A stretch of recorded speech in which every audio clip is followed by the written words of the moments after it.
चला चालू करू. पहिले दोन टॉपिक कोणते होते? एक राजकीय भूगोल, त्याच्यानंतरचा होता प्राकृतिक भूगोल. प्राकृतिक राजकीय संपलं का?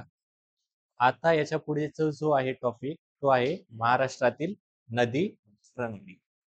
तर महाराष्ट्रातील नदी प्रणालीमध्ये मुख्यत्वे महाराष्ट्रात आपल्याला 4 नदी प्रणालीच पाहावं लागतात. एक वरी आहे ते तापी, पूर्णा यांचे खोरे, त्यानंतर भीमा नदीचे खोरे, कृष्णा नदीचे खोरे आणि गोदावरीचे खोरे आणि बाकी एक उरलेल्या कोकणातील नद्या.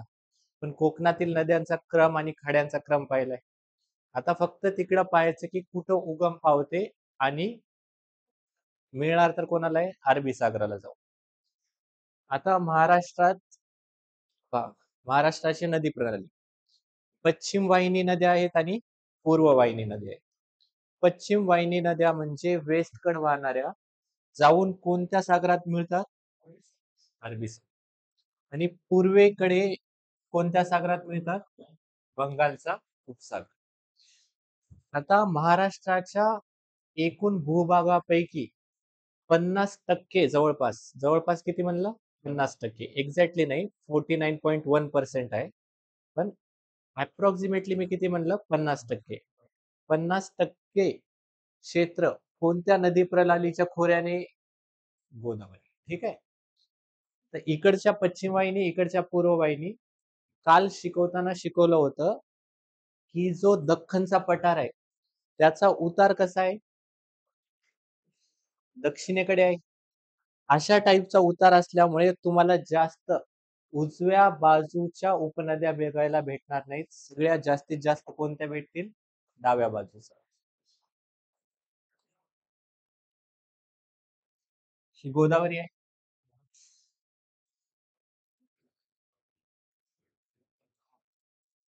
तर गोदावरी नदी स्लोप जनरली असा असल्यामुळे उतार कसा आहे? असा. मग उताराच्या विरुद्ध दिशेने नदी जाऊन मिळेल. नॉर्मली नदी कुठून येतील? उत्तरेकडून दक्षिणेकडे जास्त व्हायला पाहतील. ठीक आहे. वाहतात कशा? तर आग्नेय दिशेला वाहतात, साऊथ ईस्ट कडे जास्त करून. या अशा येऊन इथं मिळतात. का मिळतात? कारण उतार कसा आहे? या दिशेला. उतार या दिशेला असल्यामुळे तुम्हाला जास्त उजव्या बाजूच्या नद्या भेटणार नाहीत. जास्तीत जास्त उपनद्या कोणत्या असतील? डाव्या बाजूच्या. उजव्या आणि डाव्या बाजूच्या विचारलं तर कसं समजायचं? नदीचा प्रवाह काढायचा, नदी जाऊन कुठं भेटते तिकडे बाण काढायचा. वरची बाजू कोणती आहे आता? ही डावी. इकडची बाजू कोणती आहे? उजवी. आणि जर दिशेच्या बाबतीत विचारलं तर ही बाजू कोणती होईल? उत्तर. आणि खालची कोणती होईल? दक्षिण. तर मग जास्त उत्तर वाहिनी उपनद्या असतील का दक्षिण वाहिनी? उत्तर वाहिनी. का? कारण जनरली उतार कसा आहे? आग्नेय दिशेकडे, या साईडनं झुकलेला. आता महाराष्ट्रात नदी प्रणालीचे प्रवाह, एक प्रश्न आलेला आहे. ठीक आहे. राज्यसेवेला आला यावेळेस की महाराष्ट्रामध्ये नदी प्रणालीचे जे प्रवाह आहेत ते किती प्रकारचे सापडतात? तर महाराष्ट्रामध्ये विचारलं तर सरळ सरळ सांगायचं, महाराष्ट्रामध्ये सर्व प्रकारच्या नदी प्रणालीचे प्रवाह आढळतात. आता हे 4 मेन आहेत. 1, 2, 3, 4. आता डेंड्रायटिक ड्रेनेज पॅटर्न म्हणजे जाळीदार नदी प्रणाली म्हणजे काय? तर ही नदी प्रणाली कोणत्या दोन नदीत भेटते? गोदावरी आणि भीमा. तर जाळीदार नदी प्रणाली म्हणजे काय? एक पेन चेंज करू. झाडांच्या जे फांद्या असतात, झाडांच्या फांद्या कुठूनही कुठे येऊन जुडलेल्या असतात.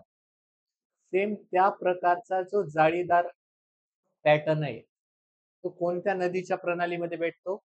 गोदावरी नदीच्या. ठीक आहे. वरून काही जुडतील, इकडून काही जुडतील, खालून काही जुडतील. त्यानंतर आहे समानांतर नदी प्रणाली. तर समानांतर नदी प्रणाली म्हणजे काय? तर नद्या एकमेकांशी कशा वाहतील? पॅरलली वाहतील. आता हे कोकणात भेटायला बघतं, एकानंतर एक नदी.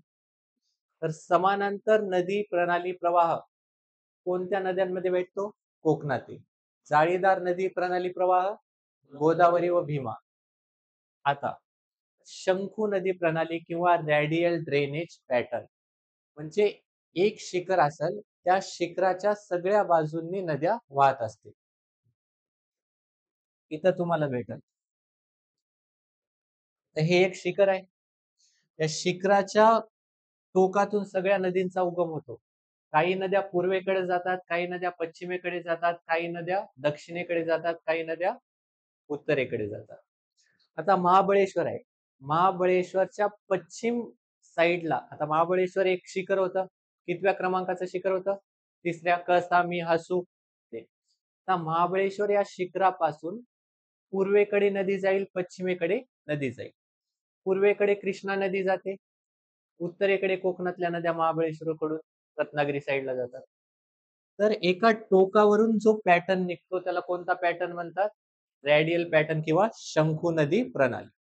आता शंकू नदी प्रणालीचं उदाहरण महाराष्ट्रात कोण आहे? महाबळेश्वर. आणि शेवटचं आहे अनियमित नदी प्रणाली. अनियमित म्हणजे याच्यात कोणताही स्पेसिफिक गोष्ट नाही. कुठूनही कोणती नदी येईल, कुठेही जुळेल ते. कुठं भेटते? भंडारा आणि गोंदिया. भंडारा आणि गोंदिया. तर याच्या व्यतिरिक्त एक पॅटर्न असते, तो असते रेक्टँग्युलर आयताकार नदी प्रणाली. तो सुद्धा महाराष्ट्रात भेटतो का विचारलं तर भेटतो म्हणायचं. कारण रायगड जिल्ह्यातील काही नद्यांमध्ये आयताकार नदी प्रणाली सुद्धा भेटते. कधी लक्षात ठेवा हे वाक्य. इथं वरी काय लिहिलेलं आहे? सर्व प्रकारचे 4 मेन आहेत. बाकी जे पॅटर्न आहे जसं की आयताकार नदी प्रणालीचा पॅटर्न, त्याच्यामध्ये काय असेल? एक मुख्य नदी असेल, त्याला एक येऊन इथं जुडली, अगेन इथून एक जुडली. ठीक आहे. हा आयताकार नदी प्रणालीचा पॅटर्न सुद्धा महाराष्ट्रात भेटतो. तर मग महाराष्ट्रात सगळ्या प्रकारचे नदी प्रणालीचे प्रवाह भेटतात. कळालं? आता आपल्याला जर जोड्या लावायला विचारलं तर कळायला पाहिजे. जाळीदार नदी प्रणाली कोणत्या दोन नद्या? गोदावरी, भीमा. समानांतर नदी प्रणाली प्रवाह कोकणातील शंकू नदी प्रणाली महाबळेश्वर. आणि अनियमित नदी प्रणाली शंकू नदी प्रणाली भारतात अजून 2 ठिकाणी भेटते. एक आहे अमरकंटक, जिथून नर्मदा निघते. नर्मदा आपल्या साईडला इथे तिकडून सोन निघते आणि सोन बिहार मध्ये जाते. ठीक आहे. अगेन सांख रिव्हर आहे, ती झारखंड मध्ये जाते, मध्य प्रदेश. तर एका शिखरावरून ते सुद्धा निघतात. अगेन मंडाव हिल्स, मंडाव शिखर आहे गुजरात मध्ये, तिथे सुद्धा कोणती नदी प्रणाली भेटते? शंकू नदी प्रणाली. कळालं? तर सर्व प्रकारचे नदी प्रणालीचे प्रवाह महाराष्ट्रामध्ये सापडतात. पहिली नदी प्रणाली आहे तापी पूर्णा नदी प्रणाली. आता जास्त करून महाराष्ट्रात तापीचं खोरं भेटत नाही. तापीची उपनदी पूर्णा नदीचे खोरे भेटते. आता पहा, तापी कुठून निघाली आहे? तर मुलताई अभयारण्यातून. मुलताई अभयारण्य मध्य प्रदेशमध्ये आहे. तिथून निघाली, तिथून अमरावतीच्या बाउंड्रीला टच करते, मग नंतर जळगाव, धुळे, नंदुरबारातून पुढे कुठं जाणार आहे? सुरत, गल्फ ऑफ खंबात मध्ये, खंबातच्या खाडीमध्ये तिकडे जाणार. आता हे जर तुम्ही पाहिलं तर हिच्या उजव्या बाजूच्या उपनद्या कोणत्या होणार आहेत? वरच्या का खालच्या? आपण काय बघायचं? सागराकडे जाऊन मिळते तो भाग काय तिचं? तो. त्याच्या उजव्या बाजूला म्हणजे वर, त्याच्या खालच्या बाजूला म्हणजे डाव्या बाजू. तर उजव्या बाजूच्या उपनद्या कोणत्या आहेत? गोमई, अरुणावती, आनेर. कळालं? आता डाव्या बाजूच्या पूर्णा, गिरणा, बोरी, पांझर. कळालं? आता उजव्या आणि डाव्या बाजूच्या नद्या पाठ ठेवायच्या. ठीक आहे. पुढे अगेन डिटेल मध्ये येते, पण फिगर म्हणून लक्षात ठेवा. गोमती, अर्णावती, आनेर कुठं आहे? उजव्या बाजूला. डाव्या बाजूला पांझरा, बोरी, गिरणा आणि मेन पूर्णा. पूर्णा, गिरणा, पांझरा, बोरी कोणत्या बाजूला? डाव्या. उजव्या बाजूला गोमती, अर्णावती, आनेर. एक तरी बाजू पाठ ठेवायची, म्हणजे बाकी उरलेल्या सगळ्या कोणत्या असतील? डाव्या बाजूच्या. मग उजव्या बाजूच्या पाठ ठेवा, कमी आहे. गोमती, आनेर, अरुणावती. तापी नदी प्रणाली. तर तापी नदी प्रणाली महाराष्ट्रातील सर्वात मोठी पश्चिम वाहिनी नदी. पश्चिम वाहिनी म्हणजे कोणत्या बाजूला जाणारी? कोकणाच्या साईडला जाणारी. तर ही सर्वात मोठी काय आहे? पश्चिम वाहिनी.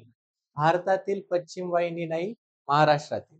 भारतातील सर्वात मोठी पश्चिम वाहिनी नदी आहे नर्मदा. तर महाराष्ट्रातील सर्वात मोठी पश्चिम वाहिनी नदी आहे तापी. आता एकूण तिच्या लांबीपैकी किती किलोमीटर महाराष्ट्रात भेटते? 208. 1450 किलोमीटर एकूण जवळपास लांबी आहे. त्यापैकी 208 कुठे भेटते? महाराष्ट्रात. कोणत्या नावाने ओळखलं जाते? खानदेश कन्या. दुसरं नाव काय? खानदेश कन्या. अमरावतीच्या बॉर्डरवरून जाते. अमरावती जरी आलं तरी ठेवायचं. पण मेन कोणकोणते जिल्हे आहेत? जळगाव, नंदुरबार, धुळे. नदीचा उगम हे सर्वात इम्पॉर्टंट आहे. बैतूल जिल्ह्यातील मुलताई अरण्यामध्ये कोणाचा उगम होतो? तापी नदीपर्यंत. एकूण लांबी 724 किलोमीटर. सॉरी, नर्मदा चालवाट आले तुम्हाला. तापी नदी प्रणालीच्या उपनद्या. तर डाव्या बाजूच्या बघल्या आणि उजव्या बाजूच्या. आपल्याला सोप्या कोणत्या होत्या पाठ करायला? उजव्या. गोमयी, अरुणावती, हानेर. ठीक आहे. अगेन एक जोडायचं तर कोणती जोडायची? नागझरी आणि गोली. ठीक आहे. डाव्या झालं, उजव्या बाजूच्या झालं. डाव्या बाजूच्या पूर्णा, भागवती, वाघूर, गिरणा, मांजरा आहे. ठीक आहे. बुरई, शिवा, नेसू. काही फिगर मध्ये आल्यात, काही फिगर मध्ये आल्या नाहीत. ठीक आहे. आता एक महत्वाची त्याच्यातली नदी आहे फक्त पूर्णा नदी. पूर्णा नदीवर लक्ष ठेवायचं. कुठं उगम आहे? अगेन बैतूल जिल्ह्यामध्येच. अमरावती, अकोला, बुलढाणा, जळगाव जिल्ह्यामधून तिचा प्रवाह आहे. तापी नदीस कुठं मिळते?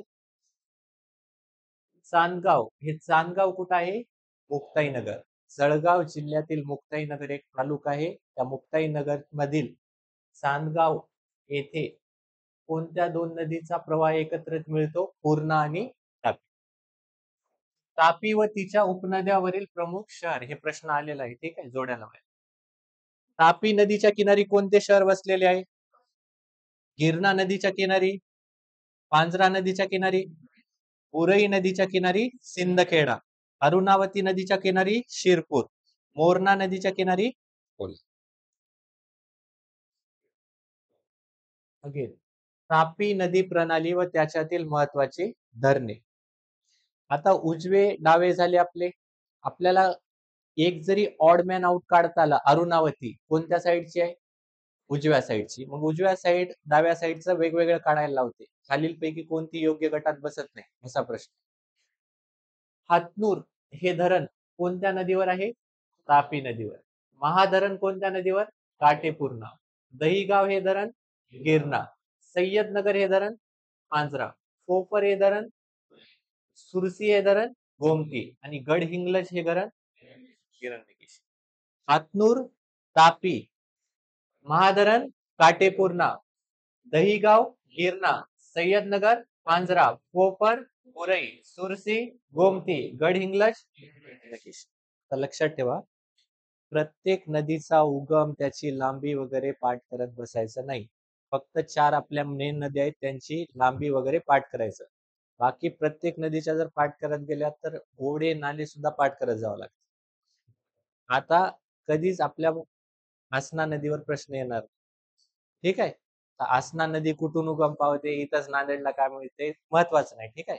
जे जे महत्वाचे आहे तेवढं लक्षात ठेवायचं. अशा बारक्या बारक्या जिल्ह्या परत 1000 नद्या आहेत. प्रत्येक पाठ करत बसायचे का? नाही.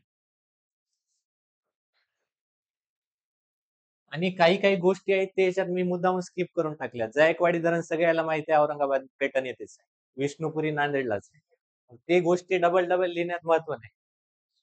तर गोदावरी नदी प्रणाली दुसरी कोणती आहे? गोदावरी नदी प्रणाली. आता पहा, गोदावरीचा उगम कुठं होतो? त्र्यंबकेश्वर, नाशिक. आता हा गोदावरी नदी प्रणालीचा बेसिन आहे. ठीक आहे. एवढं नदीचं खोर आहे. खोरं म्हणजे फक्त समजायचं नाही नदीच्या आजूबाजूचा प्रदेश. जेवढ्या उपनद्या आहेत त्यांचे ओढे नाले सगळ्या गोष्टी हे सगळं कशामध्ये येणार आहे? नदीच्या खोऱ्यामध्ये. आता हे नदीचं पहा, कोणकोणत्या मेन राज्यामधून वाहते विचारलं. किती राज्य आणि केंद्रशासित प्रदेशातून वाहते? 4. कोणते? गोदावरी नदी महाराष्ट्र, तेलंगणा, आंध्र प्रदेश आणि पॉंडिचेरी. ठीक आहे. पुद्दुचेरी केंद्रशासित प्रदेशामधून सुद्धा गोदावरी वाहते. तिथं सुद्धा तिचं खोर आहे. कारण जेव्हा ती बंगालच्या उपसागराला मिसळते, तिथे सुद्धा कोणती केंद्रशासित प्रदेश आहे? पॉंडिचेरी. आणि पॉंडिचेरी असं समजू नका की फक्त एका जागी तामिळनाडूमध्ये आहे. पॉंडिचेरी 3 ठिकाणी आहे. आंध्र प्रदेशमध्ये सुद्धा आहे, तामिळनाडूमध्ये सुद्धा आहे आणि केरळामध्ये सुद्धा आहे. 3 ठिकाणी पॉंडिचेरी आहे. का आहे? कारण फ्रेंच लोकांच्या वसाहती या तिन्ही जागी होत्या आणि फ्रेंच लोकांचं आज फ्रेंच संस्कृती आज सुद्धा राखून ठेवावी म्हणून 3 केंद्रशासित प्रदेश आहेत. कुठं कुठं?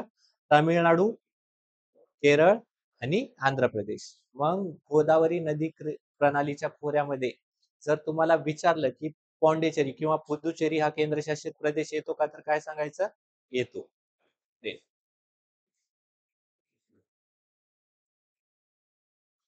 आता या महाराष्ट्रातील सर्वात मोठी नदी कोणती आहे? गोदावरी. कारण 50% महाराष्ट्र व्यापलाय कोण? गोदावरीनच. दक्षिण भारतातील सर्वात मोठी नदी. दक्षिण गंगा म्हणून सुद्धा कोणाला ओळखलं जाते? गोदावरीला. जुनी गंगा म्हणून सुद्धा कोणाला ओळखलं जाते? गोदावरी. त्र्यंबकेश्वर तर ठीक आहे. त्र्यंबकेश्वर सोबत काय जोडायचं? ब्रह्मगिरी डोंगर. त्र्यंबकेश्वर येथील ब्रह्मगिरी डोंगर रांगेतून कोणाचा उगम झालेला आहे? गोदावरीचा. नदी प्रणालीचे एकूण क्षेत्र हे पाठ ठेवायचं, 3,13,389 चौरस स्क्वेअर किलोमीटर. काल परवा भारतानं कोणता पाणी करार रोखला? सिंधू. सिंधूचं जवळपास खोर याच्या जवळपास 3.5 पट आहे. 11 लाख स्क्वेअर किलोमीटरचं तिचं खोर आहे. हिच्या किती आहे? जवळपास 3.5 पट आहे. म्हणजे केवढी मोठी नदी असेल? 3,13,389 चौरस किलोमीटर कोणाचं आहे क्षेत्रफळ? नदीचं. त्यापैकी 50% जवळपास 1.5 लाख कुठे आहे? महाराष्ट्रात. 1,53,779 चौरस किलोमीटर किंवा स्क्वेअर किलोमीटर. हे दोन्ही गोष्टी पाठ ठेवा, हे परीक्षेला येते. 3,13,389 एकूण. महाराष्ट्रातील 1,53,779 स्क्वेअर किलोमीटर. जवळपास किती? 49%. 50 जरी आलं परीक्षेला तरी ऑप्शन करेक्ट मानायचं. त्र्यंबकेश्वर पासून नाशिक पर्यंत काय बनवते? पॉट होल्स बनवते. याला रांजण खळगे म्हणतात. ठीक आहे. पॉट होल्स म्हणजे काय? जेव्हा नदी सुरुवात होते ना, तेव्हा सुरुवातीला नदीमध्ये खूप मोठ्या प्रमाणात खडक असतात, मोठे मोठे. आणि ते खडक जे बेडरॉक आहे, सर्वात जो खालचा खडक आहे, मुरुम आहे नदीच्या तळाशी, त्याच्यावर ते खडक काय करत असतात? फिरत असतात. कारण नदीचा प्रवाह जोरात असतो. फिरल्यामुळे घर्षण होऊन होऊन खड्डे पडतात नदीच्या पृष्ठभागी, सर्वात खालच्या भागात. त्या खड्ड्यांनाच काय म्हटलं जाते? पॉट होल्स म्हणलं जाते. कुठं बनतात? नदीच्या सुरुवातीच्या फेज मध्ये बनतात. नंतर बनतात का? नाही. नंतर नदी गाळ येऊन साचवत राहते. पहिल्यांदा गाळ नसतो, मोठे मुरुम असतात, मोठे खडक फिरतात नदीच्या बेडरॉकवर. फिरल्यामुळे काय होते? तिथे एक खड्डे बनतात. त्या खड्ड्यांना काय म्हटलं जाते? Pot holes. आता बघा, हे त्र्यंबकेश्वर पासून नाशिक सुरुवातीच्या भागातच बनतात, नंतर बनतात का? नेक्स्ट. आता उजव्या आणि डाव्या बाजूच्या आपल्याला नद्या पाहिजे. डाव्या बाजूच्या जास्त आहेत, पाठ करत बसायचं नाही. उजव्या बाजूच्या कमी आहेत, ते पाठ करायचे. कोणकोणत्या आहेत उजव्या बाजूच्या गोदावरीच्या? उजवी बाजू म्हणजे मला पहिल्यांदा एक सांगा, ही खालची बाजू का वरची बाजू? खालची बाजू. कोणकोणत्या आहेत उजव्या बाजूचा? मेन रावरा, धारणा, प्रवरा, सिंदफाना, मांजरा. डॉक्टर पे मेडिसिन एवढं लक्षात ठेवायचं. डी म्हणजे काय असेल? दारणा. पे म्हणजे काय असेल? प्रवरा. मेडिसिन. यम म्हणजे मांजरा. सिन म्हणजे सिंदफाना. डॉक्टर पे मेडिसिन. दारणा, प्रवरा, सिंदफाना, मांजरा. डॉक्टर पे मेडिसिन. ड म्हणजे दार. डॉक्टर पे, प्रवरा, मेडी, मांजरा, यम, सिन, सिंदफाना. ठीक आहे. हे 4 नद्या या उजव्या बाजूच्या आहेत. आता बाकी उरलेल्या सगळ्या तुम्हाला कुठं भेटणार आहे? डाव्या.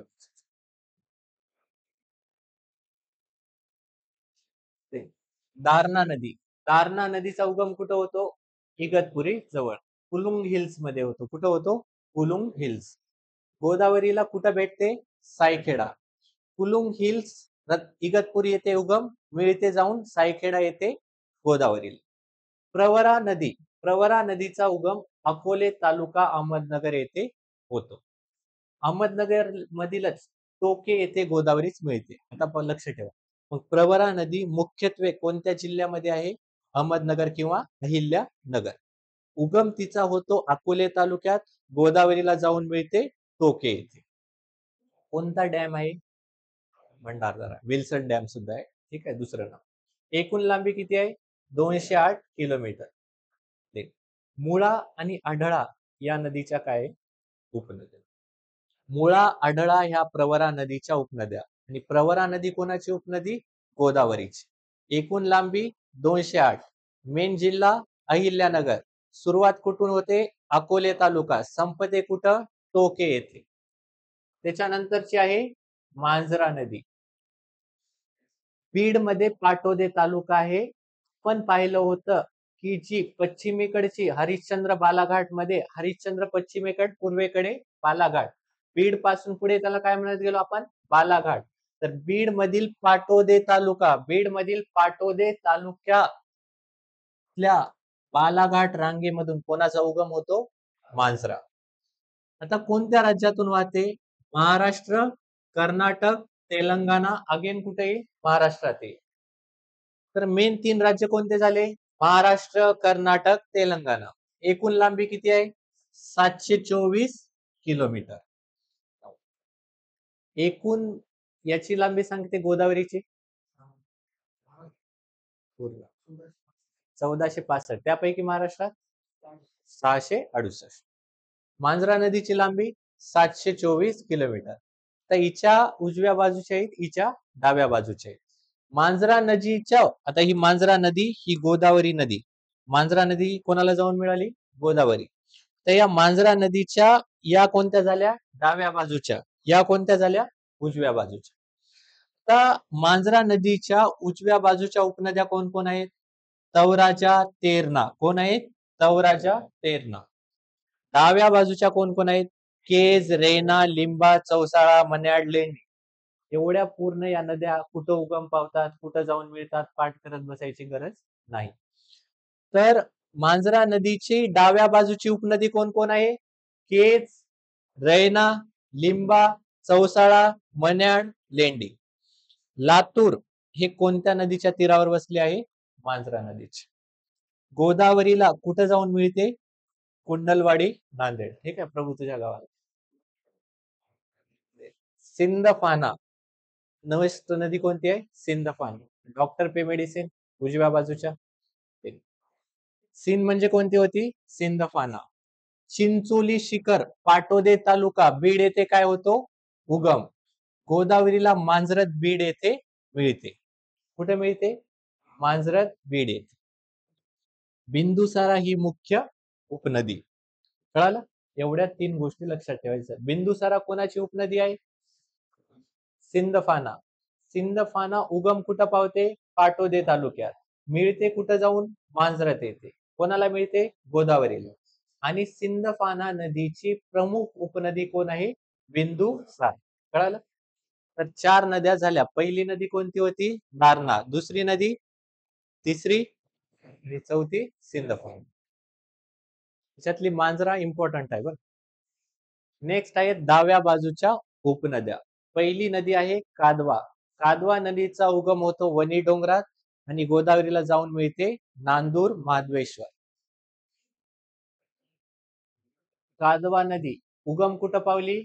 वणी. वणी डोंगरामध्ये एक देवस्थान आहे, त्याचं नाव काय? सप्तशृंगी. गोदावरीला कुठे जाऊन मिळते? नंदूर, माधवेश्वर. नंदूर, माधवेश्वर एकदा शिकवलं होतं, काय होतं?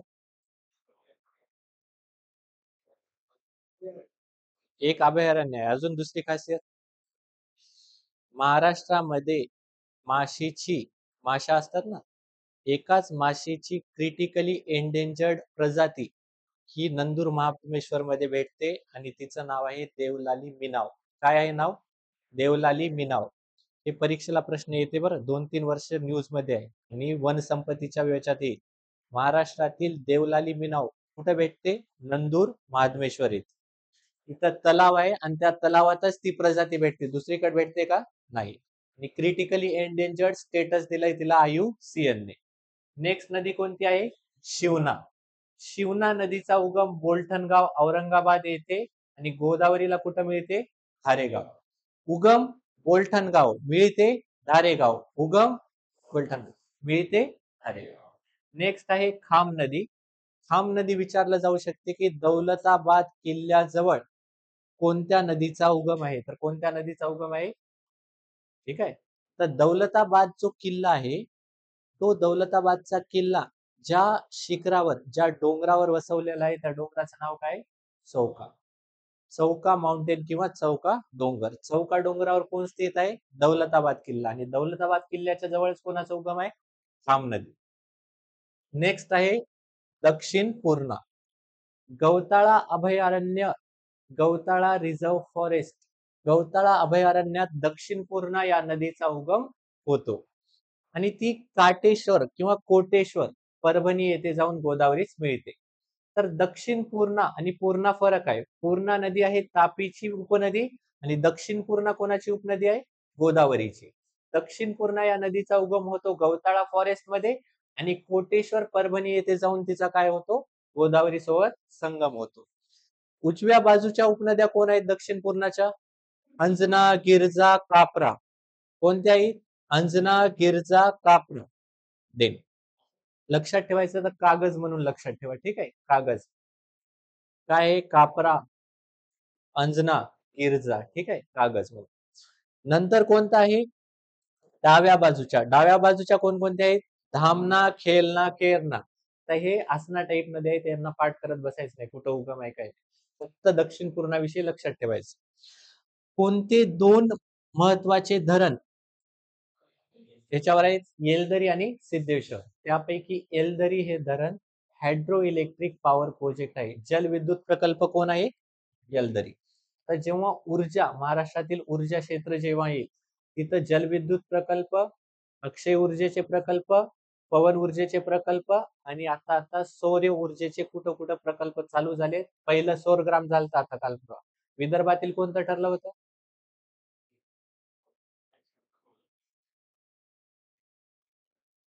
जाऊ द्या. नेक्स्ट प्राणहिता. नेक्स्ट नदी कोणती आहे? प्राणहिता.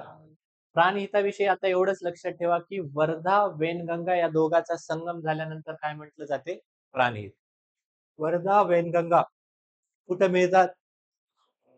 छपराळा गडचिरोली येथे वर्धा वेनगंगेचा संगम होतो आणि पुढे त्या नदीला काय म्हणून ओळखले जाते? प्राणहिता. पुढे प्राणहिता नगरम गडचिरोली येथे कोणास मिळते? गोदावरीस. तर लक्षात ठेवा, शेवटची महाराष्ट्रातील गोदावरीस मिळणारी नदी कोणती आहे? प्राणहिता. आणि पहिली कोणती विचारलं तर दारणा. शेवटची नेक्स्ट. प्राणहिता नदीचे खोरे किंवा वर्धा वैनगंगा नदीचे खोरे हे दोन्ही नावं दिले जातात. प्राणहिता नदीचे खोरे काय म्हणून सुद्धा ओळखले जाते? वर्धा वैनगंगेचे खोरे. ऍक्च्युली मध्ये हे उपखोर आहे, कारण या उपनद्या आहेत. कळालं? पण यांचं पण क्षेत्रफळ एवढं मोठं आहे की महाराष्ट्राचं सरकार यांना सुद्धा इक्वली इम्पॉर्टन्स देते. आता महाराष्ट्रातील कोणत्या पठाराकडे स्थित आहेत या? पूर्वेकडे. पेनगंगा सर्वप्रथम कोणास मिळते? वर्धा. वर्धा कोणास मिळते? वेनगंगेस. ठीक आहे. आता पहा, या प्राणहिता नदीला लक्षात ठेवा. वर्धा पेनगंगा, सॉरी, वर्धा पेनगंगा. पहिल्यांदा पेनगंगा जाऊन मिळाली वर्धेस, वर्धा कोणास मिळाली? वेनगंगेस.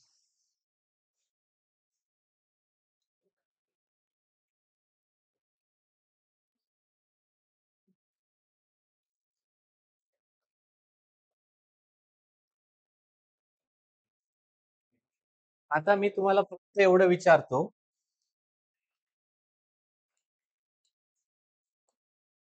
एक नंबरची नदी कोणती असेल?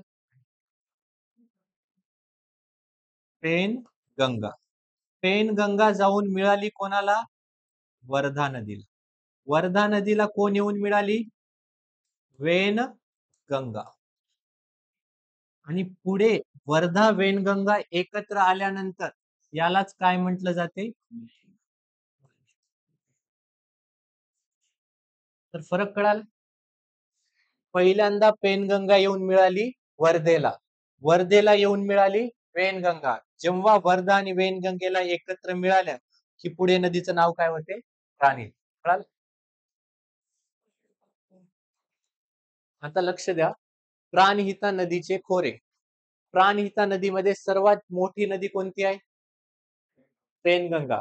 किती किलोमीटर? 676. वर्धा 445. वेनगंगा प्राणहिता 120. कळाल. सर्वात मोठी आहे पेनगंगा, दुसरी वर्धा, तिसरी वेनगंगा आणि चौथी प्राणहिता. गडचिरोली मध्येच कम्प्लिटली प्राणहिता असल्यामुळे ती छोटी दिसते. सर्वात मोठी पेनगंगा, दुसऱ्या क्रमांकाची वर्धा, तिसऱ्या क्रमांकाची वेनगंगा आणि चौथ्या क्रमांकाची प्राणहिता. छपराळा पासून नगरम पर्यंत कोण आहे? प्राणहिता. कारण मिळते जेव्हा वर्धा वेनगंगेस मिळते तेव्हा कोण सुरू होते? प्राणहिता. आणि वर्धा वेनगंगेस कुठे मिळते? छपराळा येते. आणि मग ही प्राणहिता जाऊन गोदावरीला मिळते. गोदावरीला कुठे जाऊन मिळते? नगरम येते. सुरुवात कुठून झाली प्राणहितेची? छपराळा पासून. संपली कुठं? नगरम येथे. ठीक आहे. पहिला नदी आहे वर्धा. मध्य प्रदेशातील कुठे उगम झालेला आहे? बैतूल जिल्ह्यामध्ये. महाराष्ट्रातील सर्वात मोठी दक्षिण वाहिनी नदी. पश्चिम वाहिनी नदी तापी, दक्षिण वाहिनी नदी वर्धा, पूर्व वाहिनी नदी विचारलं तर गोदावरी. काय सांगायचं? गोदावरी. आता ऍक्च्युली मध्ये गोदावरी पूर्व आग्नेय या दिशेनं वाहत राहते. पण पूर्व जरी विचारलं तरी कोण सांगायचं? गोदावरी. 9. महाराष्ट्रातील कोणकोणत्या जिल्ह्यातून जाते? अमरावती, नागपूर, वर्धा, यवतमाळ, चंद्रपूर या जिल्ह्यात. नागपूर, अमरावती, वर्धा, यवतमाळ, चंद्रपूर. डाव्या बाजूच्या उपनद्या आणि उजव्या बाजूच्या उपनद्या.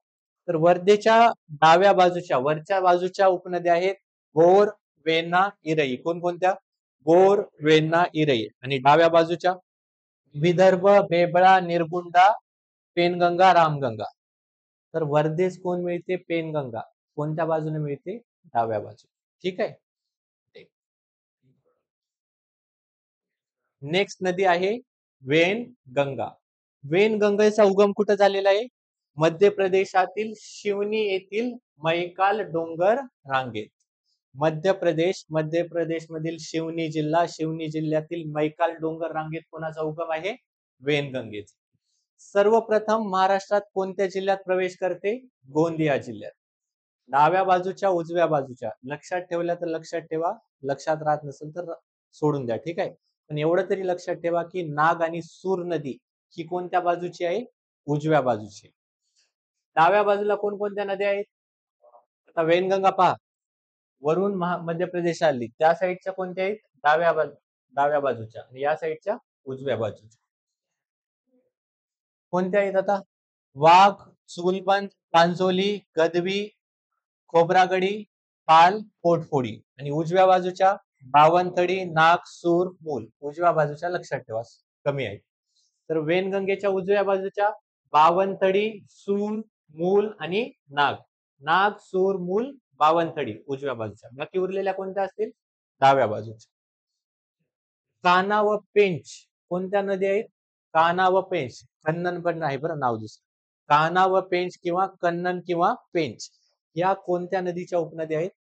नाग नदीच्या. कोणतं नॅशनल पार्क महाराष्ट्रात सुद्धा आहे, मध्य प्रदेशमध्ये सुद्धा आहे? पेंच आहे. ठीक आहे. तर पेंच राष्ट्रीय उद्यानातून कोणती नदी जाते? नाग नदी जाते. आता हे इंटरफरन्स आहे. आपल्याला जी माहिती आहे तीच माहिती वापरून काढलेली माहिती आहे. तर पेंच आलं. पेंच नदी कोणाची उपनदी आहे? पेंची कोणाची उपनदी आहे? नाग नदीची. नेक्स्ट आहे पेनगंगा. आता पहा, बुलढाण्यामध्येच कोणती रेंज होती? सातमाळ अजंठा. नाशिकमध्ये सातमाळ. पुढे औरंगाबाद, बुलढाणा, वाशिम मध्ये अजंठा. तर या अजंता डोंगर रांगेमध्ये कोणत्या नदीचा उगम होतो? पेनगंगा. एकूण लांबी 676 किलोमीटर. वर्धा नदीस गुग्गावाडा येथे मिळते. पहिलं पासून एकदा ऐका. वर्धा नदीला पेनगंगा नदी पहिले जाऊन मिळते वर्ध्याला. कुठं मिळते? गुग्गावाडा. मग पुढे वर्धा कंटिन्यू चलते. थोड्या वेळानंतर तिला येऊन मिळते वेनगंगा. वर्धा वेनगंगा जिथं मिळतात तिचं नाव आहे, त्या नगराचं नाव आहे छपराळा. आणि छपराळा नंतर वर्धा वेनगंगेच्या संगम झाल्यानंतर पुढे नदीचं नाव काय झालं? प्राणहिता. डाव्या बाजूच्या उपनद्या ऊस, अरुणावती, अदन, वागडी, खुनी, विदर्भा. आणि उजव्या नदीची उपनदी कयाधू. हे सर्वात सोपं आहे. पेनगंगा नदीची उजव्या बाजूची कोणती आहे उपनदी? कयाधू. ठीक आहे. कोणता धबधबा आहे पेनगंगेवर? सहस्त्रकुंड आहे ना. कोणता धबधबा आहे? एवढं माहित नाही का? आता पेनगंगेवर कोणता धबधबा आहे? सहस्त्रकुंड धबधबा कोणत्या जिल्ह्यामध्ये आहे? लक्षात ठेवा, नांदेड मध्ये नाही, यवतमाळ जिल्ह्यामध्ये सहस्त्रकुंड धबधबा आहे. कळालं? नेक्स्ट, गोदावरी व तिच्या उपनद्या वरील काही महत्वाचे धरणे आणि शहरे. गंगापूर हे धरण नाशिक जिल्ह्यात आहे. कोणत्या नदीवर आहे? गोदावरी.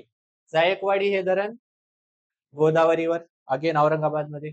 नंदूर माधमेश्वर नाशिक मध्ये कडवा या नदीवर आहे, गोदावरीची उपनदी. माजलगाव हे धरण कोणत्या नदीवर आहे? सिंदफाना, बीड मध्ये. सायखेड नाशिक, ठीक आहे, सायखेड कुठे आहे? नाशिक मध्ये. कोणत्या नदी? खुनी नदी. चोविला, चोविला नदी कुठे आहे? प्राणहितावर. चोविला धरण कुठे आहे? प्राणहित. सिद्धेश्वर धरण दक्षिण पूर्णा. ठीक आहे. अंबाडी शिवना नदी. निलवंडे धरण अहमदनगर मध्ये प्रवरा नदीवर. इत्तीडोह कुठे आहे? गाढवी किंवा गाढवी नदीवर. गौसी खुर्द वेनगंगेवर. कळाल? प्रकल्पाचं नाव लक्षात ठेवायचं, धरणाचं नाव आणि कोणत्या नदीवर आहे. आता फक्त प्रकल्पाचं नाव घेतलं किंवा नदीचं नाव घेतलं तर सांगायचं. गोदावरीवरील कोणते दोन? गंगापूर आणि जायकवाडी.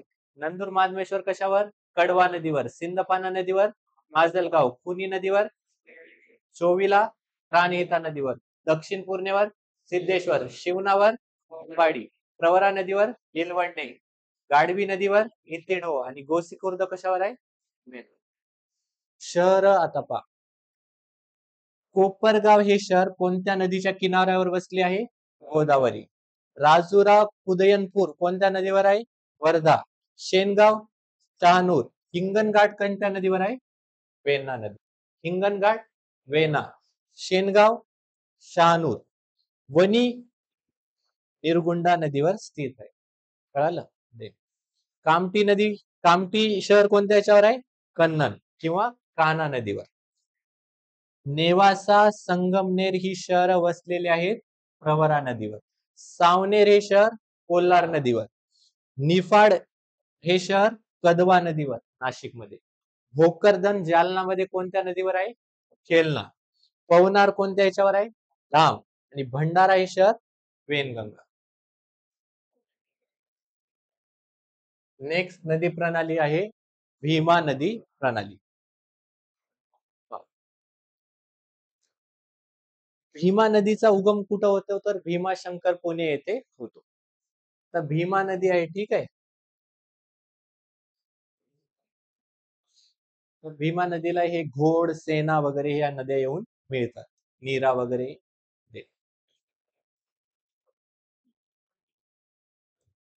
पुढे आपण हिला डिटेल मध्ये घेऊ. भीमा नदी कोणत्या नदी प्रणालीची उपनदी आहे? कृष्णा नदीची. कुठे उगम होतो? भीमाशंकर.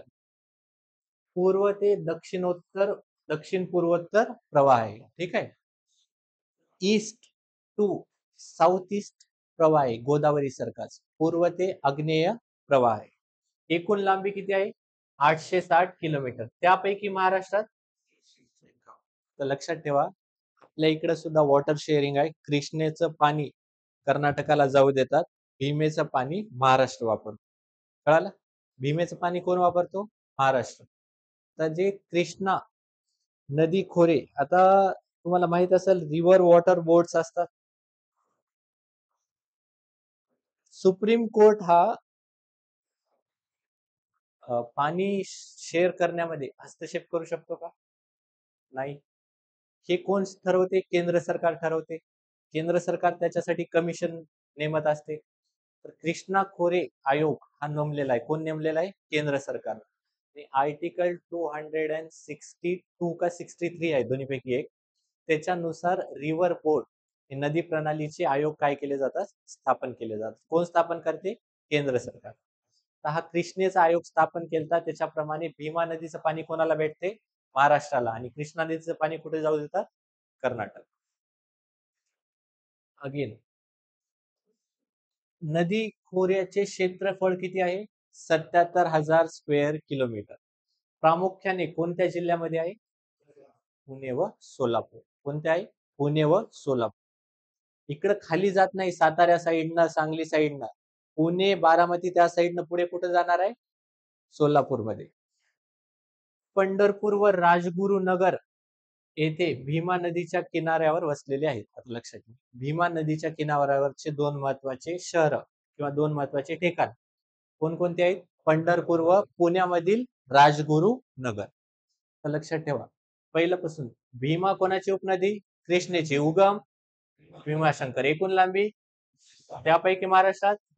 एकूण क्षेत्रफळ. कोणते दोन मेन जिल्हे? पुणे, सोलापूर. आणि कोणते दोन महत्वाचे ठिकाण? पंढरपूर आणि राजगुरुनगर. आता याच्यात सिंपल आहे, डाव्या बाजूच्या उपनद्या दोनच आहेत. कोणत्या आहेत? घोड आणि सेना.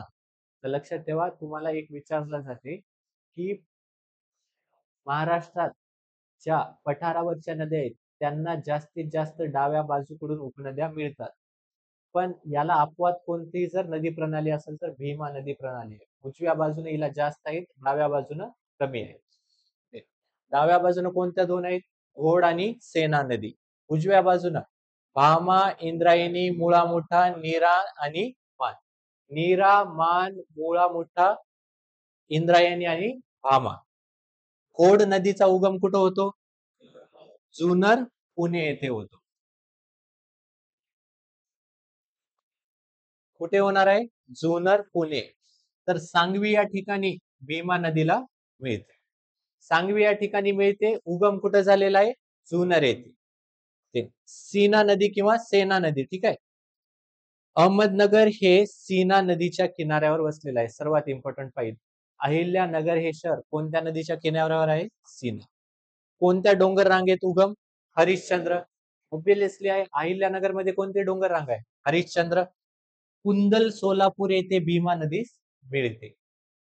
अहिल्यानगर मधून चाली झाली, सोलापूर मध्ये जाऊन मिळाली. हरिश्चंद्र डोंगर रांगेत तिचा उगम आहे आणि कुठं जाऊन मिळाली? कुंदल, सोलापूर. नेक्स्ट आहे इंद्रायणी नदी. इंद्रायणी नदीविषयी एकच फॅक्ट विचारलं जाते की हिच्या काठावर कोणकोणते दोन महत्वाचे देवस्थान आहेत? देहू आणि आळंदी. लोणावळ्याजवळ हिचा काय आहे? उगम. तुरपूर, पुणे येथे भीमा नदीस मिळते. उगम लोणावळ्याजवळ, मिळते तुरपूर, पुणे. हे दोन्ही महत्वाचे नाहीत, फक्त महत्वाची लाईन मधातली आहे. देहू, आळंदी कुठे आहेत? इंद्रायणी नदी. मुळा मुठा नदी कुठे सुरू झाली? वेळे तालुका, पुणे. पुणे हे शहर कोणत्या नदीच्या किनाऱ्यावर आहे? मुठा नदीच्या किनाऱ्यावर. आंबी व मोसी या दोन काय आहेत? उपनद्या. हे लक्षात ठेवा. खडकवासला डॅम मुठा नदीच्या याच्यावर आहे. रांजणगाव, पुणे येथे भीमा नदीस मिळते. तर लक्षात ठेवा, वेले तालुका, पुणे येथे उगम, रांजणगाव येथे समाप्ती. ठीक आहे, तिथं जाऊन मिळते. कोणते शहर मुठा नदीच्या किनाऱ्यावर आहे? पुणे हे शहर. कोणत्या दोन उपनद्या आहेत? आंबी व मोसी. आणि धरण कोणतं आहे? खडकवासला. नीरा नदी. नीरा नदीची एकूण लांबी किती आहे? 209. आता हे इम्पॉर्टंट आहे. पुणे, सातारा या जिल्ह्यामध्ये बाउंड्री सीमा कोण बनवते? नीरा नदी. तर दोन जिल्ह्याचे विभाजन पुणे आणि साताराला वेगळं कोण करते? नीरा नदी. शिरगाव भोर तालुका पुणे येथे उगम. आता पहा, हिच्यावर जो डॅम आहे त्याचं रिझर्वायर, हिच्यावरचा डॅम कोणता आहे? येसाची कंकसागर. वेलवंडी व कारा या दोन उपनद्या आहेत. वेलवंडी कारा कोणाच्या उपनद्या? नीरा नदीच्या. पुणे साताऱ्याला वेगळं करणारी नीरा नदी. किती किलोमीटर? 209. आणि येसाची कंकसागर रिझर्वायर कुठे आहे? नीरा नदीवर. नेक्स्ट कोणती आहे? वा. सोनबाई शिखर सातारा येथे उगम. उंचेगाव सोलापूर येथे भीमा नदीस मिळते. कुठं उगम झालाय? सोनबाई हिल्स कुठं? सातारा. जाऊन कुठे मिळणार आहे? उंचेगाव सोलापूर येथे. नीराच्या नंतरची मान उगम झाला सोनबाई शिखर कुठे? साताऱ्यात. जाऊन कुठे मिळाली? उंचेगाव सोलापूर येथे. कोणत्या नदीला? भीमा नदी. नेक्स्ट आहे भीमा नदी प्रणाली व त्यातील काही महत्वाचे धरणे पहा. मुशी डॅम आणि वळवण डॅम कोणत्या नदीवर आहे? इंद्रायणी. टेमघर धरण कोणत्या नदीवर आहे? मुठा नदीवर. खडकवासला सुद्धा मुठा नदी. नीरा देवधर कोणत्या नदीवर आहे? नीरा नावच आहे, ठीक आहे. मतोबा चाकसमान उजनी. मतोबा धरण, चाकसमान धरण, उजनी धरण कोणत्या याच्यावर आहे? भीमा. तिंभे कोणत्या नदीवर आहे? घोड. आणि वीर बाजी पळसकर कोणत्या नदीवर आहे? मुशी नदी. नेक्स्ट आहे कृष्णा नदी प्रणाली. 75% कृष्णा नदीचे खोरे हे एकाच क्षेत्रासाठी वापरले जाते. ते क्षेत्र कोणतं आहे? तर कृषी क्षेत्रासाठी वापरले जाते. इकडे जास्त प्रमाणात तुम्हाला मोठ्या मोठ्या इंडस्ट्री दिसणार नाही. कळालं? सर्व पाणी कशासाठी जाते? कृषी क्षेत्रासाठी मोस्ट ऑफ. आता ही कृष्णा नदी आहे. कृष्णा नदी महाबळेश्वर पासून चालू होते आणि बंगालच्या खाडीमध्ये जाऊन मिळते. आणि कृष्णा गोदावरी या जवळपास जवळजवळ जाऊन अरबी समुद्र बंगालच्या उपसागरामध्ये मिळतात. बे ऑफ बेंगॉल मध्ये मिळतात. त्यामुळे काय झालंय, एक गोदावरी इकडून आली आणि खालून कोण आली? कृष्णा. आता तुम्हाला सांगलं होतं खाड्या कुठं बनतात? पश्चिमेकडे. आणि दलदलीचा प्रदेश डेल्टा कुठे बनतो? पूर्वेकडे. का कळालं? कारण इकडे व्होल्कॅनिक फॉल्टिंग झाली. फॉल्टिंग झाल्यामुळे जमिनीचा एक भाग आधीच पाण्याखाली गेलाय आणि पाणी वर आलंय. त्याच्यामुळे इकडे बंदरे जास्त भेटतील पश्चिम किनाऱ्यावर. पण पूर्व किनाऱ्यावर दलदल, ठीक आहे. नदीनं प्रवाह वाहून आणला, माती खडक वगैरे वाहून आणली आणि ते साचवली. साचल्यामुळे दलदलीचा प्रदेश इकडे भेटतो. त्यामुळे तुम्हाला इकडं जास्त प्रमाणात बंदरे वगैरे भेटतात का? नाही. तर कृष्णा आणि गोदावरी या जवळपास एकाच मॅप मध्ये जर पाहिलं तर भेटल्यात. आणि हा दलदलीचा प्रदेश काय झालाय? गोदावरीने बनवलेला दलदलीचा प्रदेश आणि कृष्णेने बनवलेला दलदलीचा प्रदेश हे एकमेकांसोबत मिसळले, म्हणून त्याला एकत्रितपणे कृष्णा गोदावरी यांचा दलदलीचा प्रदेश म्हणलं जाते. आणि भारतामध्ये नॅचरल गॅस, नैसर्गिक वायू हा या दलदलीच्या प्रदेशामध्ये सापडतो, दुसरीकडे सापडत नाही. तर कृष्णेच्या आपल्याला डाव्या बाजूच्या उजव्या बाजूच्या काय करायचे आहेत? उपनद्या पाहिजे आहेत. कृष्णा महाबळेश्वर पासून उगम झाली, जोर विलेज महाबळेश्वर. तिथून कुठे गेली? पुढे कर्नाटक. कर्नाटक मधून कुठे जाणार आहे? पुढे आंध्र प्रदेश. आंध्र प्रदेशातून बंगालचा उपसागर. आता लक्ष घ्या, भीमा ही कोणत्या साईडची झाली? डाव्या बाजूची. उजव्या बाजूचा घाट प्रवाह, माल प्रवाह, दूधगंगा या सगळ्या रिव्हर येते. कृष्णा नदी प्रणाली. आता जर यातल्या यात जर विचारलं तर जोर विलेज, जोर गाव, महाबळेश्वर, सातारा इथे कोणत्या नदीचा उगम आहे? कृष्णा नदी. एकूण लांबी किती आहे? 1401 किलोमीटर. त्यापैकी महाराष्ट्रात किती आहे? 282. ते नदी प्रणालीचे क्षेत्र किती आहे? 2,59,000 चौरस किलोमीटर. त्यापैकी महाराष्ट्रात फक्त किती आहे? 11%. काहीतरी चुकाले, 28,000 आहे बरं. 28,700 आहे. 28,700 स्क्वेअर किलोमीटर कुठं आहे? महाराष्ट्रात. एकूण किती आहे? 2,59,000. मग किती टक्के कृष्णा नदीचे खोरे महाराष्ट्रात आहे? 11%. उजव्या बाजूच्या, डाव्या बाजूच्या, आता वरच्या ज्या असतील ते कोणत्या असतील? वरच्या कोणत्या होतील? कृष्णा त्या साईडनं वाहते ना, तिकडे जाऊन बंगालच्या उपसागरात. वरच्या बाजूच्या डाव्या. भीमा नदी डाव्या बाजूची आहे का उजव्या बाजूची? डाव्या बाजूची आहे. कोणत्या बाजूची? डाव्या बाजूची. तर लक्षात ठेवा. वरची कोणती आहे? डावी आणि खालची उजवी. आता डाव्या बाजूच्या बघा कोणती आहे? भीमा आणि येरला. सोपा आहे. डाव्या बाजूच्या दोनच पाठ करायच्या, येरला आणि भीमा. आणि आता उजव्या बाजूच्या पण खूप सोप्या आहे पाठ करायला. तर लक्ष द्या कसं. कोयना, वारणा, वेना, पंचगंगा, भोगवती, दूधगंगा. पंचगंगा, दूधगंगा, कोल्हापूर. ठीक आहे. कोणती बाजू? उजवी. भोगवती अगेन उजवी बाजू. वारणा, कोयना आणि वेना. कोयना वगैरे तुम्हाला तर लक्षात असेल, शाहू महाराज कार्य वगैरे. कोयना, वारणा, वेना, दूधगंगा, पंचगंगा कुठं आहेत? उजव्या बाजूस. घाटप्रभा, मालप्रभा, तुंगभद्रा हे कर्नाटकामधल्या उजव्या बाजूच्या आहेत. कर्नाटकात उजव्या बाजूच्या कृष्णा नदीच्या कोणकोणत्या आहेत? घाटप्रभा, मालप्रभा, तुंगभद्रा या. ठीक आहे. आता पहिली येरला. येरला नदी कुठं उगम पावते? मस्कोबा शिखर फलटण येथे उगम. कुठे जाऊन मिळते? सांगली जिल्ह्यामध्ये. तर सगळे आपण उपनद्या पाहतोय. मेन नदी कोणती होती? कृष्णा. ब्रह्मनाळ हे कोणत्या नदीच्या किनाऱ्यावर आहे? येरला नदीच्या. वेना वेना नदी कुठे उगम पावली? महाबळेश्वर, सातारा. तर तुम्हाला सांगलं होतं शंकू नदी प्रणाली. एका शिखरावरून बघा भरपूर साऱ्या नद्या उगम पाहतात. लिंगमाळ धबधबा कोणत्या नदीवर आहे? वेना नदीवर. बहुली सातारा येथे कृष्णा नदीस मिळते. एकच लक्षात ठेवायचं, लिंगमाळ धबधबा सातारा जिल्ह्यामध्ये आहे आणि कोणत्या नदीवर आहे? वेना नदी. नेक्स्ट आहे कोयना नदी. अगेन उगम कुठं पावलाय? महाबळेश्वर. एकाच ठिकाणाहून भरपूर उगम शंकू नदी प्रणाली. कृष्णा नदीस कुठं मिळते? कराड. हे इम्पॉर्टंट आहे. यशवंतराव चव्हाण यांचे स्मृतीस्थान म्हणजे कोण? प्रीती संगम. हे प्रीती संगम कोणत्या दोन नदीच्या संगमावर वसलेले आहे? कोयना आणि कृष्णा नदीच्या संगमावर. कुठे? कराडे. कोयना धरण. कोयना धरणाचे जे तळे आहे, आता जसं आपलं इथल्या शिवसागर काहीतरी डॅम म्हणतात, शिवसागर तळे म्हणतात. ठीक आहे. विष्णुपुरीच्या मागच्या. कोयना धरणामुळे जे तळे मागच्या बॅकवॉटर आहे त्याला कोणतं तळ म्हणतात? शिवसागर तळे. विष्णुपुरीच्या काहीतरी म्हणतात बघा, कोणतं तरी तळ म्हणतात, आठवण चाललंय. वारणा.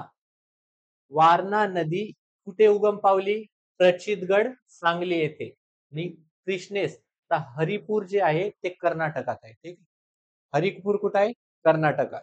उगम कुठं पावली? महाराष्ट्रात. महाराष्ट्रातही कुठे? प्रचितगड, सांगली. वारणा नदीचा उगम होतो प्रचितगड, सांगली येथे. पुढे कर्नाटक मध्ये जाऊन हरिपूर या ठिकाणी कृष्णेस मिळते. नेक्स्ट आहे पंचगंगा. भोगवती, कुंभी, कासारी, तुलसी, गुप्त, सरस्वती. लक्ष ठेवा, 5 नद्या एकत्रित येऊन मिळलेली जी नदी आहे ती कोणती आहे? पंचगंगा. आता आपल्या इकडे प्रयागराज इथे कोणत्या 3 नदीचा संगम होतो?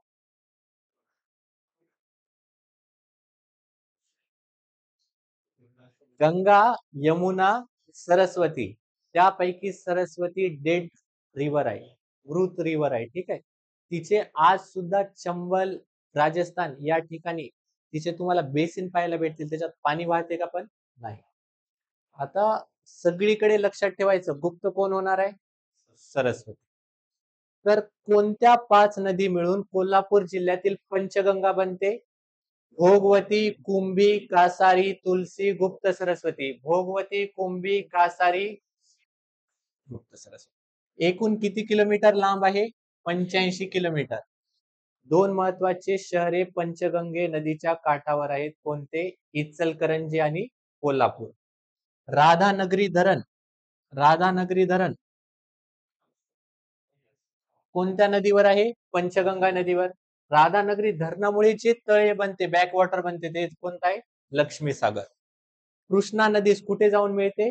नरसिंहवाडी. तर लक्षात ठेवा, यांचा उगम एक स्पेसिफिक सांगता येत नाही. ओढ्यासारख्या नद्या आहेत, या 5 नद्या एकत्र येऊन नंतर कोणती नदी तयार झालेली आहे? पंचगंगा. स्पेसिफिक उगम सांगता येत नाही, पण एकत्र झाल्यानंतर जाऊन मिळणार कुठं आहे? नरसिंहवाडी. नेक्स्ट कोणती आहे? दूधगंगा. दूधगंगा नदी उगम कुठं पावते?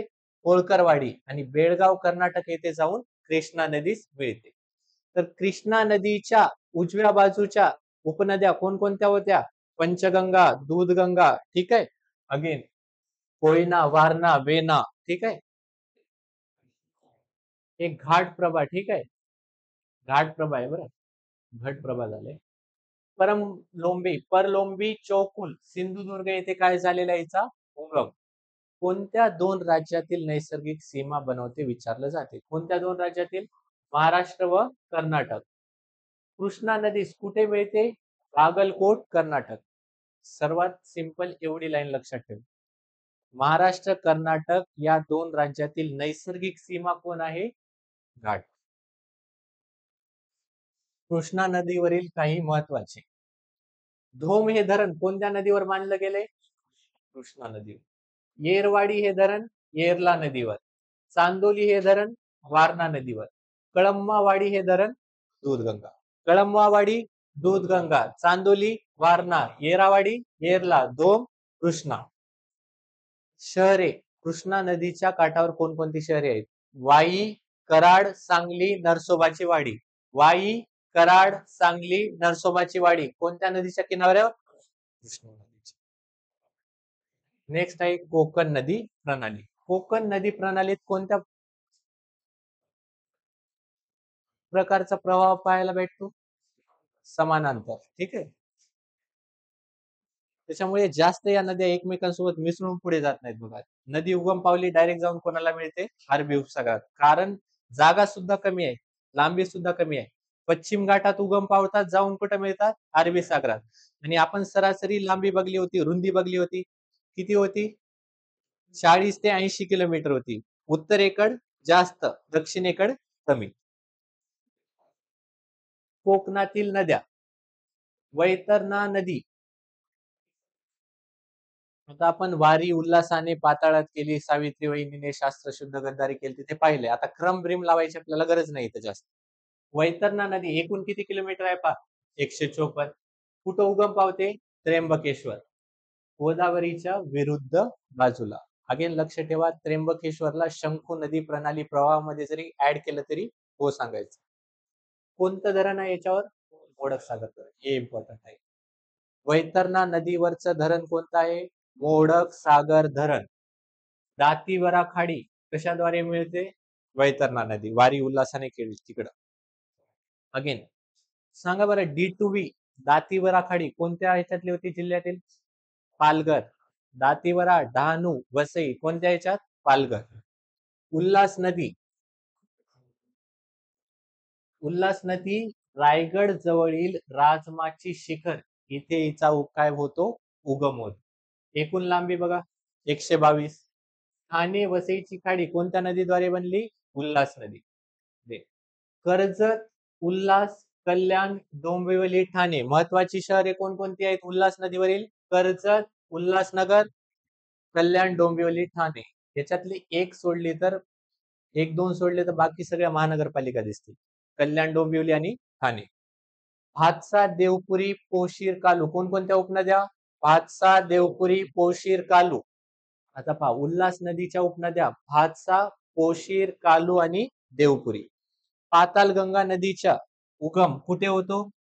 गडबड डोंगर, रायगड. गडबड डोंगर रायगड जिल्ह्यामध्ये आहे, तिथे होतो पाताळगंगेचा उगम. आणि कोणती खाडी बनवते? धर्मार्थची. PR2BD रायगड, पनवेल, राजापुरी, रोहू, बानकोट आणि एक होतं धर्मार्थ. तर धर्मार्थची खाडी कोणत्या ह्याच्यात आहे? रायगड मध्ये. रायगडमध्ये सुगम, रायगडमध्ये जाऊन संपणार कोणती नदी? पातालगंगा. नेक्स्ट आहे आंबा नदी.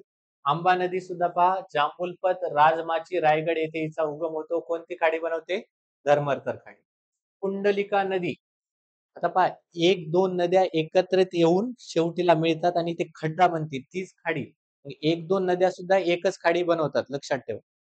कुंडलिका नदी कुठे उगम झालेली आहे? सुधागड, हिरेवाडी, रायगड येथे. कोणती खाडी बनवते? रोहू खाडी. आपण तो क्रम लावलेला आहे. शेवटचं कोणतं आहे? सावित्री नदी आणि वशिष्ठी नदी. सावित्री नदी कुठे उगम पावली? महाबळेश्वर सातारा. आता पहा, महाबळेश्वरला म्हणून शंकू नदी प्रणाली, तिथून भरपूर साऱ्या नद्या उगम पावू लागल्या, वेगवेगळ्या दिशेला जात आहेत. तिथे पश्चिमेकडे गेली, ती पूर्वेकडे गेली. तर महाबळेश्वर सातारा येथे सावित्री नदीचा उगम कोणत्या दोन जिल्ह्याची सीमा बनवते? रायगड, रत्नागिरी. हे लक्षात ठेवा. कोणती नदी सातारा आणि पुणे मध्ये हे बनवत गेली? मीरा. काल, गांधार, घोड या उजव्या बाजूच्या नद्या आहेत. कोणकोणत्या? काल, गांधार, घोड कोणत्या बाजूच्या? उजव्या. मनुस्मृती जिथं जाळली ते महाड शहर कोणत्या नदीच्या किनाऱ्यावर आहे? सावित्री. बाणकोटची खाडी कोणत्या नदीद्वारे? सावित्री. बाणकोटची खाडी कोणत्या जिल्ह्यात आहे? आता झालं होतं पी आर टू बेडी, पनवेल, राजापुरी, रोहू, बाणकोट, धर्मार्थन कोणत्या जिल्ह्यात? रायगड जिल्ह्यात. आणि मागच्या वर्षी पूल ज्या नदीवरचा वाहून गेलता ती नदी सुद्धा कोणती होती? सावित्री. वशिष्ठी नदी कोणत्या जिल्ह्यात उगम आहे? रत्नागिरी जिल्ह्यात. दोन उपनद्या आहेत वशिष्ठी नदीच्या, जगबुडी आणि गडगडी. जगबुडी, गडगडी कोणत्या दोन नदीच्या उपनद्या? वशिष्ठी. आणि दाभोळची खाडी जी रत्नागिरीतील आहे ती कोणत्या नदीद्वारे बनवली जाते? वशिष्ठी. विजय टू बेडी, विजयदुर्ग, जयदुर्ग, जैतपूर, अगेन बाभूळ की काहीतरी होतं आणि दाभोळ एक होतं शेवटचं. तर ती दाभोळची खाडी कशाद्वारे बनवली जाते? वशिष्ठी नदी. लास्टची स्लाइड आहे, लक्ष द्या. शास्त्री नदी, शास्त्री नदीचा उगम कुठं होतो? प्रचितगड, संगमेश्वर तालुका, रत्नागिरी येथे. कोणती खाडी बनवते? जयगडची. जैतपूर, जयगड, विजेटू.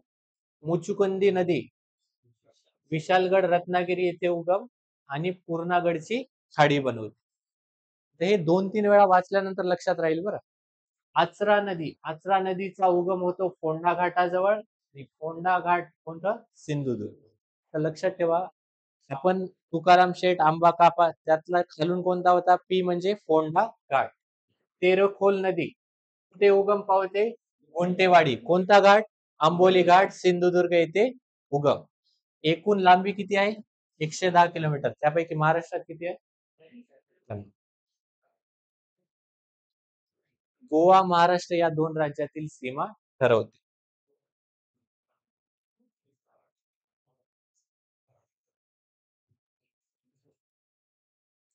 घाटप्रभा लक्षात ठेवा, घाटप्रभा ही महाराष्ट्र कर्नाटक मधली काय आहे? नैसर्गिक सीमा. तर महाराष्ट्र गोवा याच्यातील सीमा कोणती नदी बनवते? तेरेखोल. कळालं? घाटप्रभा कोणाच्या ह्याच्यातली आहे? कर्नाटक, महाराष्ट्र. आणि तेरेखोल कशातली आहे? महाराष्ट्र, गोवा. देन अगेन एक इंद्रावती नदी जी येते ना, ती इंद्रावती नदी गडचिरोली मध्ये आहे आणि महाराष्ट्र, छत्तीसगड या राज्याला वेगळी करते. कळालं? तर यानंतर काय आहे का पाहू. हा, कोकणातील नदीवरील महत्वाची धरणे. तर बारवी हे धरण कोणत्या नदीवर आहे? बारवी. वैतरणा नदीवर झालेलं. मोडक सागर, भातसा नदीवर, भातसा डॅम. तानसा नदीवर, तानसा डॅम. धामिनी डॅम, सूर्या नदीवर. मोरबे, थरारी. डोलावाहा, कुंडलिका. डोलावाहा कुठला आहे? कुंडलिका. तानसा, तानसा. भाटसा, भाटसा. भाटघर वेगळा आहे आणि भाटसा वेगळा आहे, बरं, कन्फ्युज करू नका. भाटघर पुण्याच्या साईडला येते, भाटसा कुठे येते? ठाण्यात. तर हे कंबाईनच्या 1 की 2 फेब्रुवारीच्या पेपरला आलेले प्रश्न आहेत. तर आपण फक्त 2 लेक्चर घेतले जवळपास 3 तासाची. तर याच्यामध्ये तिन्ही प्रश्न सुटतात की नाही पहा. तुकाराम शेठने आंबा कापला आपले घाट झाले. फळघाट कोणत्या दोन नद्यांना, कोणत्या दोन शहराला जोडतो? मुंबई नाशिक. तर डी च काय येणार आहे? फर्स्ट. फोंडा घाट, हनुमंते घाट, हनुमंते घाट माळशेज घाट. फळ तुकाराम शेठ, माळशेज, ठाणे, नगर. तर बी च काय आहे? 3. ड च काय फर्स्ट दोन ऑप्शन मध्ये दिसतंय? अगेन फोंडा घाट आणि उरलेलं कोणतं आहे? हनुमंते घाट. सांगा आता. फोंडा घाट कोल्हापूर पंची आणि हनुमंते घाट कोल्हापूर कुडाळ. ऍक्च्युअली मध्ये आपण काय दिलतो? कोल्हापूर सिंधुदुर्गला जोडणारा घाट कोणता होता? हनुमंते. कितव्या क्रमांकाचं आहे ते सांगा. पहिल्याचं काय येते? 4. तिकडचं सोडवा. फिगर आठवा. पहिलं कोणतं होतं वरी आलेलं? तापी नदी. तापी नदीच्या वरी सातपुडा. सातपुडाच्या नंतर कोणतं होतं? सातमाळ अजंठा. सातमाळ अजंठाच्या नंतर कोणती नदी? गोदावरी. गोदावरीच्या नदी नंतर हरिश्चंद्र बालाघाट. हरिश्चंद्र बालाघाट नंतर भीमा नदी. काय विचारलंय? शंभू महादेव. भीमा नदीच्या नंतर कोणतं होतं? शंभू महादेव. आणि त्याच्या खाली कोणती नदी होती? कृष्णा. कितव्या क्रमांकाचे? खालचा आता नीट वाचून सोड.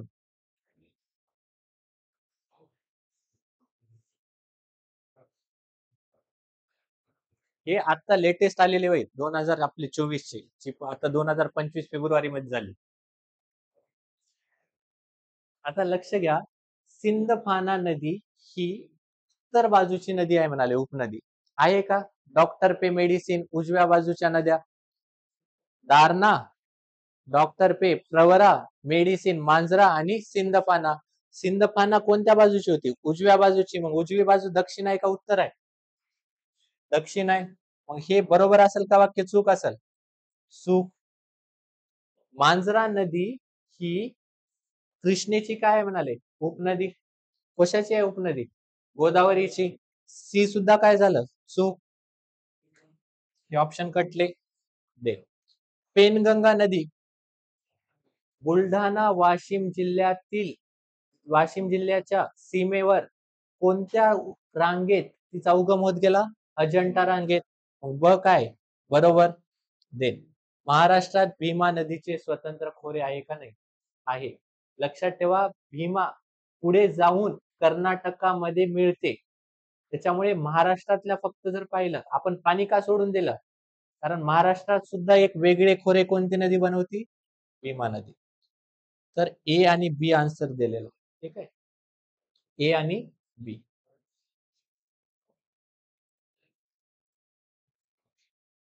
आणि हे एक आहे. झाले होते की नाही? पहिला सुरुवातीला किती होते? 4. नंतर किती झाले? 6. कोणतंही इथं 2 टॉपिक 3 टॉपिक झाले. कोणकोणते? राजकीय, प्राकृतिक आणि नदी प्रणाली.